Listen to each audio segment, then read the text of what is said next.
युवाहरूले बालेन शाह चाहियो भनेपछि बालेन शाहको यस्तो जवाब सुन्नु होला अन्तिम समय। र एउटा माग के छ भने युवाहरूको हामीलाई बालेन चाहिँ एकपटक नुवाकोटमा ल्याइदिनु पऱ्यो, उहाँ आउनुपर्छ, उहाँलाई चाहिँ नुवाकोट देखाउनुपर्छ अनि हामी एकदम तयार छौँ भन्ने कुरा छ।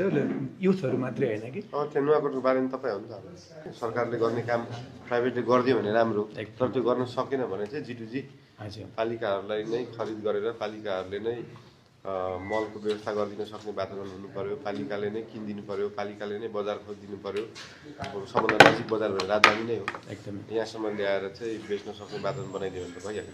एकदमै एकदमै रिजनेबल हुनु पऱ्यो त्यो ग्याप पनि होइन। प्राइभेट सेक्टरको इन्भल्भमेन्ट मैले नेगेट गर्न खोजेको त होइन, तर हेर्दाखेरि किनभने हाम्रो ऐनमै छ नि त, जस्तै कन्स्ट्रक्सनमा तपाईँको ऐनमै के छ भन्दाखेरि तपाईँको लगभग 10% 15% ओभरहेड राखेको हुन्छ नि त कन्ट्र्याक्टरको। त्यसरी नै त्यो नियम कानुन अनुसार ओभरहेड चाहिँ किसानले उत्पादन गरिसकेकोमा यति ओभरहेड लाएर ढुवानी खर्च अथवा उसको के हुन्छ त्यो गरेर मात्रै गर्न सक्छ राम्रो नि। हजुर।